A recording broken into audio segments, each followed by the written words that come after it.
care to join me under the table. It's a good reason I'm down here. It's the next day and my bench top has all dried. Well, it hasn't dried by now and never was going to. And I'm under here because I'm positioning very carefully the board for the mounting. So fortunately in this little Ryobi table, I've got these options. I'm going to use the outside ones to put screws through, bolts actually, and have a wing nut on the top, and that will allow me to slide the table on and off and secure it, hopefully quickly, with the wing nuts. Quickly mark out that, and we can flip the board, drill some holes. I just realised it's a good geocaching joke which applies to woodworking too. IKEA. It's Swedish for free pencil shop.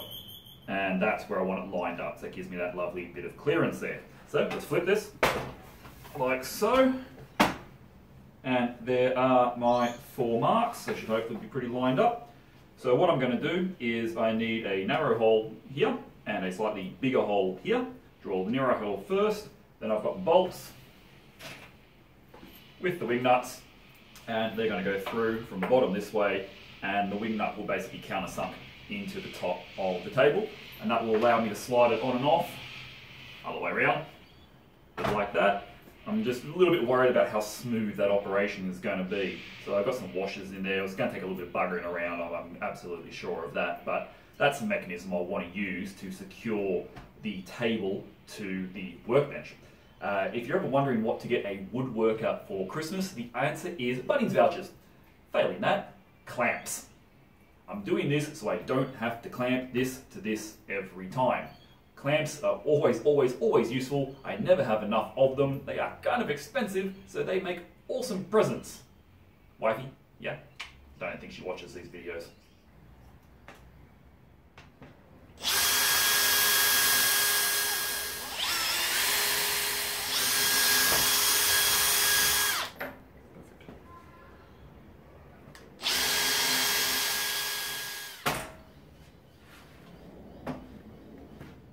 Using the trusty drill from underneath, I've gotten 4 pilot holes drilled using the marks. So those marks are 3 centimeters, about a bit over an inch further in than the edge of the table, so I should pin the corners quite nicely.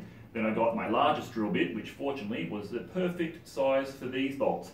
Those bolts might look familiar. They're the ones I recycled off the bed. Now from the top, didn't have much luck with the Forstner bit on the MDF, but I need a hole about this big in order to countersink these wing nuts below the depth of the table, so the table remains nice and smooth. There's only one trick with this scenario that's given me a little bit of trouble, but I think I have a solution. See if you can work out what the problem is. So of course the Ryobi bench comes like this, and then whenever I want to turn it into my multi-function router bench, firstly I need to get this on like so. I need to try and line up that pin and that pin. Look at that, slides on really nicely. But then I've got to get underneath here again. These have to be at the right height. That one's too tight. I'll loosen up a little bit. There we go. And then I'll be able to tighten all these down. And of course I'm going to chop these bolts off. I just use a hacksaw or the angle grinder. And look at that. I don't know if you can see under there, but that's actually come out the back of the table, so now there's more mucking around. That lines up beautifully, and I should be able to pick up the table using the bench. So it's very solid, but that's a really clunky mechanism of sliding it in and out. I'm going to have to do that at least once a day when I'm working on this. Got an idea, as I said. Let's see if it works.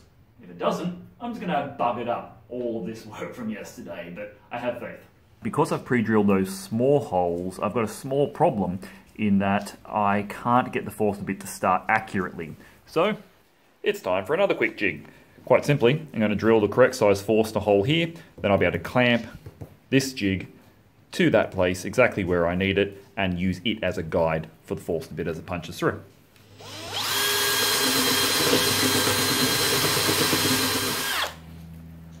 That was much easier than the MDF.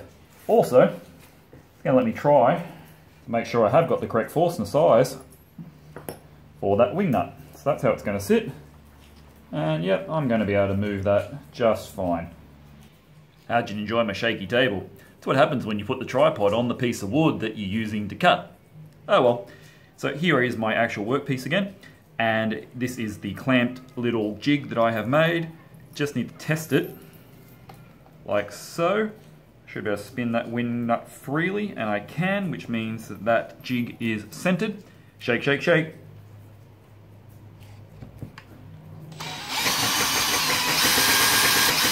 Well, that's actually been pretty easy. Once I'd gotten a tiny bit of depth in there, like 5 mil or something safe, I could actually just take the jig off because I've already started the hole here, and the Forstner bit will now be guided in beautifully. And this one is just cutting so much better than the smaller one did. I think it can clear out the garbage that's been generated by the circular motion there a lot better. Then what you'll notice is that my wing nut is pretty much exactly the depth of the Forstner. So now I've got a really simple measurement that I can see with the jig off, and I'll be able to just go down to the depth of the Forstner bit. Boom, boom, shake the room.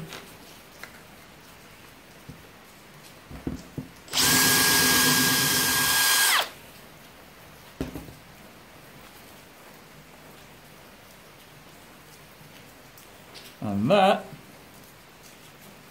is pretty much perfect. Now I've got those 4 holes drilled, I am going to install the party trick, which I have designed to make the table easier to take on and off the island bench. I was going to do this last night, but it was pushing 6:30, 7 o'clock, and I thought that the lovely sound of my beautiful router was not something that the neighbours would want to hear at that hour of the evening. Now you can see this little mark is where it's all going to happen. What I've done is I have set the edge guide onto my router. I have set the trim base on. I've got my hated 5mm straight bit. That's the one that keeps on jamming up on me, so I'm going to have to be really careful with it. I'm just going to have to replace it, I think. There's no real other way around that. I had a really low fence because I needed, on the other side, for that to fit underneath it. I've actually just realised, not as much of a problem on this side, but that fence is to stop the router at exactly the right point. So I end up with an approximately 5cm groove here, all the way through the board. Oh, I also found a new little toy too. This line here, funnily enough, you'd think they designed it this way or something, is exactly where the blade will cut. So that makes lining up this sort of thing really easy, once you get the thing in the hole, like so. So now, guide was really easy to tighten. I'm just going to be able to make that short cut along there, with of course, the vacuum plugged in.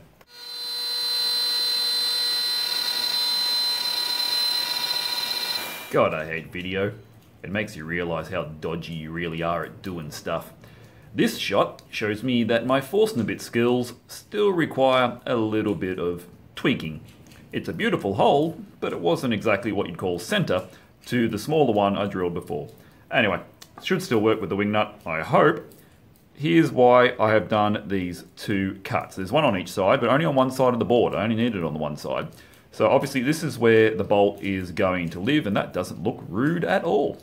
It's going to slide straight up in the hole like that. And it's going to have a wing nut. Again, I haven't cut these bolts down yet. I'll cut them down to the right size later. So there we go, it still works, thank goodness. So when the table's installed, it's going to be tightened out that. This groove allows me to loosen the bolt slightly, slide it out of the way, and that will give me the play that I need to be able to install the table easier. This MDF, it's really lovely to work with. It's really heavy and quite solid, but I do have fears that it's not the most durable of materials. So I've stolen a piece of laminated MDF, super thin. It's exactly, oddly enough, the same size as this project board. So I'm just going to be able to glue it straight down on top, and that's going to give me a laminate surface, which will look nice and white for starters, be smoother, but just protect the MDF top and give me a nicer working surface. So that's the next step, gluing it down. Here's that laminated sheet of MDF, super thin, only 3 mils. That's all I'll be able to do with the top today, so I'm going to have to let this glue now for several hours, and then we'll do some more routing fun.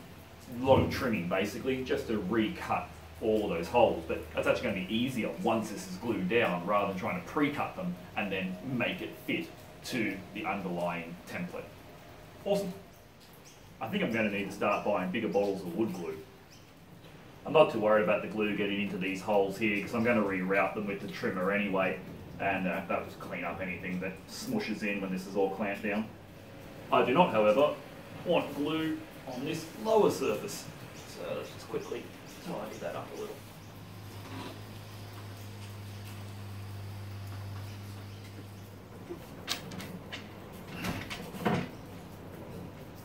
Many, many uses for a box full of wood.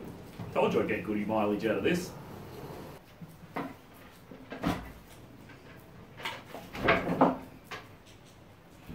Take two. Why did I take off all my clamps and then decide to put them all back on again? Because as I looked around, I could quickly see that there simply wasn't enough clamping pressure on there. It worked well for these two really heavy boards, the two thick 12mm MDF, because they were basically holding themselves together and the glue was holding really well. With this light board, I could see it was just not gripping everywhere where the clamp pressure was spread out too bit. So 30-second solution, I'm sure I saw this somewhere on the YouTube, so I came up with putting the planks down and then still using my heavy wood box. Once I turn the camera off, I think I'll get the 9 kilo gas cylinder and pop that back on top as well, just to seal the deal. So overnight, the glue has dried on that piece of white laminate that I installed on the MDF, and we're going to drill through the old holes to mark the white laminate and see where I need to cut it away. An important tip that you'll know about drilling through when you want to preserve the bottom layer particularly is that this is going to blow out as the drill punches. So what you really need to have is a sacrificial board underneath so that when I make these holes, you end up with a nice clean circle on the other side. And I'm going to use the router to clean up the top properly. So you can even see just here, that's blown out a tiny bit, but most of them are pretty good. Yeah, backing board, very, very important. To recut the little sliding bolt holes, I've just got my straight edge on here, clamped it down, and we've got that same 5mm bit that I hate in the router on the plunge base. I've actually locked that down in position so we can just quickly make that. I tell you what, I don't think this is laminate. I am a little bit worried about this, to be honest, and a little bit upset because I was pretty sure this was laminate, and it seems to almost be just almost a paper that's been stuck on here. I don't know if I'm going to be able to clean up these edges. We'll have to wait and see. I'm stuck with a choice now. We're just going to make these guide holes big enough to accept the trim bit, and then we can cut out the rest of it.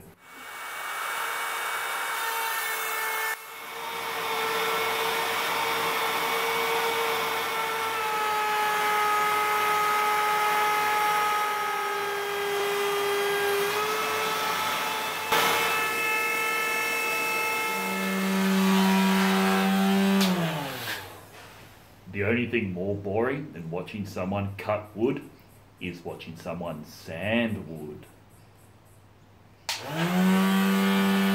Fortunately, the sandpaper does look like it is actually cleaning up these edges quite nicely. I'm still quite skeptical as to the long-term durability of this really paper-thin or paper laminate that is on this MDF. But the P80 sandpaper and the mouse sander with the handy nose attachment there is working quite well. That was until the sandpaper busted off the backing. Didn't know that could happen. Time for some glue.